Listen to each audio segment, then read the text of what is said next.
De inmediato recibimos a nuestro segundo invitado para entrevistas de interés nacional. Ya contextualizamos, estamos ya en la recta final de la campaña de cara a estas elecciones el próximo domingo 25 de mayo. Hasta ahora está con nosotros Luis Fuenmayor Toro, es candidato a la Asamblea Nacional y fue rector de la Universidad Central de Venezuela, actualmente es profesor universitario. Vamos a conocer todos los detalles de esta campaña que ya está por finalizar, profesor. Buenos días, bienvenido a Primera Página. Buenos días, muchas gracias por invitarme al programa. Así permitir a los oyentes y videntes que se enteren de las cosas.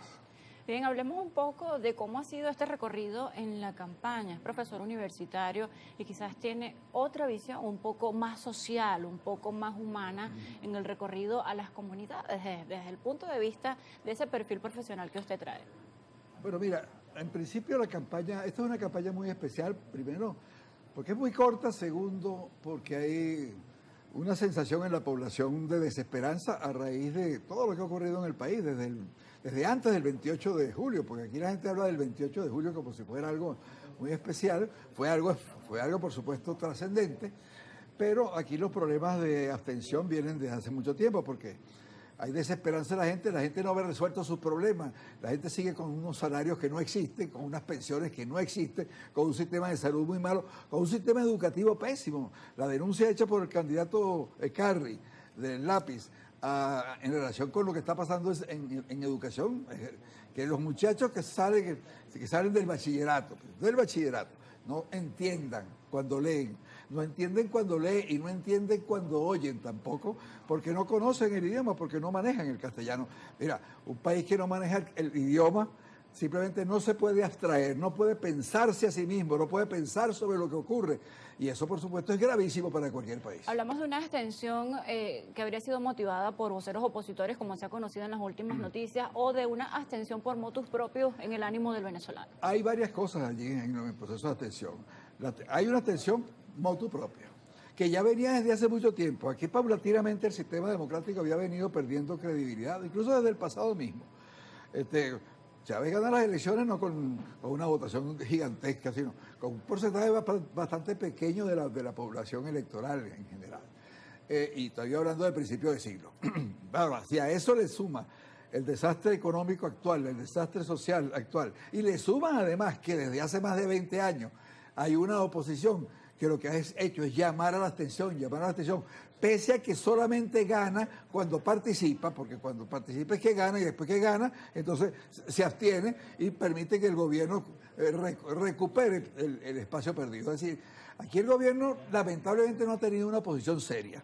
Entonces, ¿cuál sería el mensaje en este momento ya teniendo una campaña que cierra el día jueves y las elecciones son el 25 de mayo y habla no solamente de las elecciones del pasado mes de julio del año pasado, sino de un contexto que ya tiene otros antecedentes? Entonces, ¿cuál es el mensaje en este momento o cuál es el panorama que usted observa? Bueno, en este momento lo que la gente tiene es que sobreponerse. Ahora, la gente no se sobrepone de un día para otro, pero tiene que hacer un esfuerzo por sobreponerse.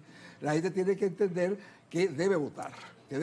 Si usted derrota a alguien en un momento dado, pase lo que pase, le desconozcan el triunfo, lo que sea, lo que haya ocurrido, usted tiene que reponerse y tratar de volverlo a derrotar. Si usted se cree mayoría, usted trata de imponerse electoralmente y de demostrarle a su contendiente que usted es capaz de volverlo a derrotar. Lo derroté ya y lo vuelvo a derrotar. Eso es lo que la gente tiene que pensar en general. De tal manera que en todo proceso electoral la gente lo que tiene que hacer es eso, ir a votar, ejercer. Además es un derecho, no puede estar supeditado a lo que haga el gobierno o lo que haga la oposición. Es su derecho lo ejerce usted y los derechos se ejercen ejerciéndolos, no hay otra forma de hacerlo. Como profesor universitario, ¿cómo se hace didáctico la explicación, la pertinencia de qué tan estratégicas son estas elecciones parlamentarias, qué tan estratégicas son las gobernaciones para las regiones en este momento, llevándolo a una forma digerible y didáctica, aprovechando que es profesor? Bueno, primero, las elecciones de un país que elige sus gobernantes son siempre importantes. Vamos, es lo primero. Segundo, en este caso en particular son importantes porque usted tiene que ratificar su derecho al voto. Tercero, existe en el escenario que viene la posibilidad de una reforma constitucional que amenaza al voto directo, universal y secreto. Vamos a entenderlo. El gobierno pretende cambiar ese sistema electoral para no tener las sorpresas electorales que de repente Pero ha se ha tenido. hablado de 80 artículos que ya están encabezados por una comisión para esta reforma, pero no se conoce Exacto. cuáles son estos Muy artículos, bien. porque usted menciona que estarían amenazando Bueno, porque uno el sabe voto si aún no se conoce. Bueno, porque uno está en la política y uno oye las declaraciones y uno sabe por dónde vienen las cosas cuando las cosas suceden. Aquí no se quieren más sorpresas electorales, ¿verdad? Aquí no se quiere. Bueno, en todo caso, viene una reforma constitucional y a esa reforma constitucional hay que prestarle atención, porque no puede ser que esa reforma nos retrotraiga a momentos de elecciones de segundo grado, de tercer grado, que ya superamos, por ejemplo. Entonces, eso es un elemento. Otro caso, necesitas estar en la Asamblea porque tú tienes que terminar con esa situación de que en Venezuela no existe el salario, por ejemplo, el salario, la categoría salario, el gobierno lo eliminó, no existe el salario. Entonces, hay que rescatar la categoría salario y además rescatar el monto de los salarios. Pero además, las pensiones de hambre de nuestros ancianos, la Asamblea tiene que ocuparse de eso. Los servicios se están incrementando enormemente, por ejemplo. Bueno, la Asamblea tiene que nombrar una comisión para ver los costos de los servicios y que entonces el precio de los servicios al público en general sea el adecuado. Esas son funciones de la Asamblea. Y por último, la Asamblea es el foro de discusión. Aquí se tiene que dejar ese cuento de vamos a un diálogo en Abu Dhabi y ahora nos vamos para el África y mañana estamos en Australia conversando. No, el foro para conversar es la Asamblea Nacional. Dejemos la gastadera de dinero viajando, que ese dinero se necesita bastante para la gente de Venezuela. Dejemos esa gastadera. Pero son de los dinero. mismos actores políticos los que han demostrado que necesitan un árbitro de alguna forma neutral, que de alguna forma La necesitan Asamblea- un territorio considerado neutral, y han sido los mismos voceros y actores políticos los que han llevado Es que a mí no me importa lo que- ese debate a otros Está espacios. bien, pero es que los voceros están equivocados. Entonces, quienes han hecho eso han estado equivocados. Y precisamente quienes han hecho eso son quienes han mantenido este país en una polarización y un enfrentamiento a muerte que implica en este momento rescatar a los venezolanos y rescatar que podemos vivir en este país sin tener que matarnos los unos a los otros. Podemos hacerlo. Y el ámbito adecuado para eso, la Asamblea Nacional, que es el sitio plural, donde están todos, donde se ven la cara todos los días, donde tienen que soportarse incluso. Entonces, esa Asamblea tiene que asumir nuevamente las funciones que tuvo en el pasado y que tuvo incluso durante este siglo muchas veces, y no sustituirla por esos escenarios que a lo mejor son buenos para pasear y estar en una piscina y conocer otros sitios, pero son además muy costosos y no son nuestros escenarios propios.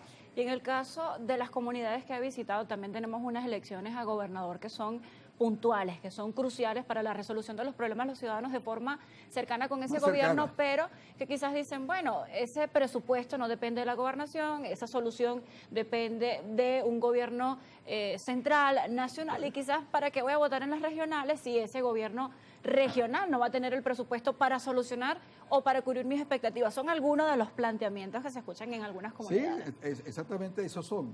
En el caso de Caracas, aquí no hay gobernador, pero aquí se eliminó la figura del alcalde mayor, que era una figura parecida a la del gobernador, que no sé por qué se eliminó, si está en la Constitución, y es la Constitución que se aprobó por votación.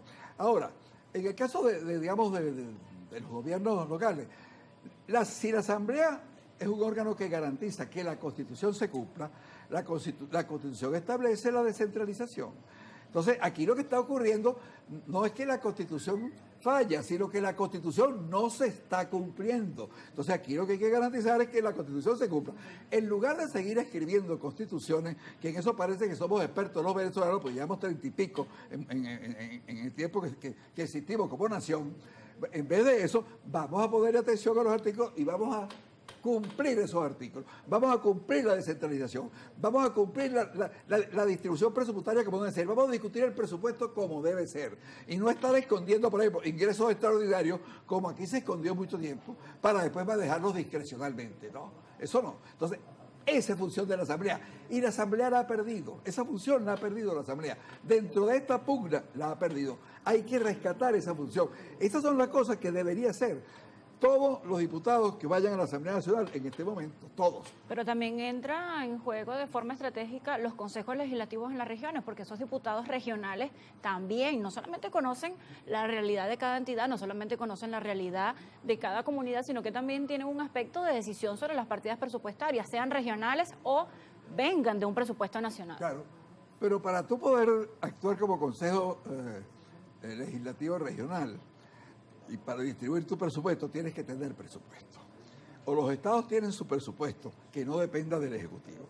Entonces, una de las formas que la Constitución encontró para que no dependiera es distribuirlo porcentualmente o proporcionalmente, por ejemplo.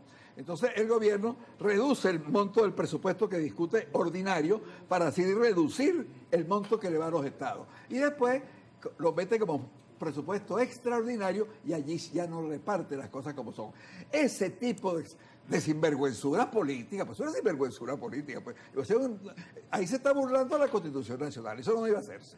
Si hay un ingreso y el presupuesto es un solo presupuesto, los créditos adicionales son algo excepcional, no puede ser la regla, aquí no, aquí la regla es un presupuesto bajito y después puros créditos adicionales para entonces no distribuir, no descentralizar el presupuesto. Entonces, la Asamblea tiene que garantizar que se descentralice el presupuesto para que las gobernaciones tengan presupuesto, para que los consejos legislativos puedan distribuirlo y para que entonces se ejerza realmente esa función descentralizadora. Profesor, antes de irnos a la pausa, detallamos acá, es candidato a la Asamblea Nacional por el circuito número 3, allí va como principal, como candidato de este circuito, y también es el segundo en la lista por Caracas. Esto de cara a las elecciones, para que detalle un poco qué abarca esta candidatura y cuáles son los sectores y qué comprende este circuito. Bueno, el circuito número 3 son las parroquias San Pedro, San José, San Bernardino, El Recreo, San Agustín y Candelaria, son 6 parroquias. Todas esas parroquias son circuito 3. El voto es doble. Tú tienes que votar, que no es constitucionalmente así, no debería ser constitucionalmente, porque la Constitución dice que se vota por persona y hay representación proporcional. No es que un voto es proporcional y el otro no es proporcional, que es lo que ocurre en todas las elecciones venezolanas. Por lo tanto, aquí electoralmente no se ha cumplido la Constitución nunca. Entonces, un voto es nominal y usted vota entonces por el candidato nominal de su circuito. En el caso nuestro, en el Recreo, en el circuito 3 que le mencioné en las parroquias, yo soy el candidato principal. O sea, al votar por el candidato nominal, está votando por mí y está votando por un dirigente estudiantil de la Federación de Centros Universitarios, que además es militante de Lápiz. Pero además se vota lista, el voto lista. Carlos Colmenares se llama el joven que va de suplente mío. Y el voto otro es el voto lista, en donde usted vota por la lista de Caracas. Entonces, ahí es donde se supone que hay la proporcionalidad, pues. Entonces, yo voy de segundo en la lista de Caracas y Jorge Barragán, un internacionalista de Lápiz, va de primero, un joven, digamos, inteligente, capaz, muy movido, muy lleno de esa energía de la juventud. Por eso, ese voto, digamos, sería en esa forma en el caso de Caracas. Aquí no hay gobernación, luego no hay el tercer voto.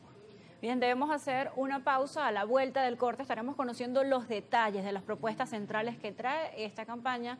Luis Fuenmayor Torres, candidato a la Asamblea Nacional, ya detallaba un poco por cuál circuito está optando y también es ex rector de la Universidad Central de Venezuela. Ya venimos.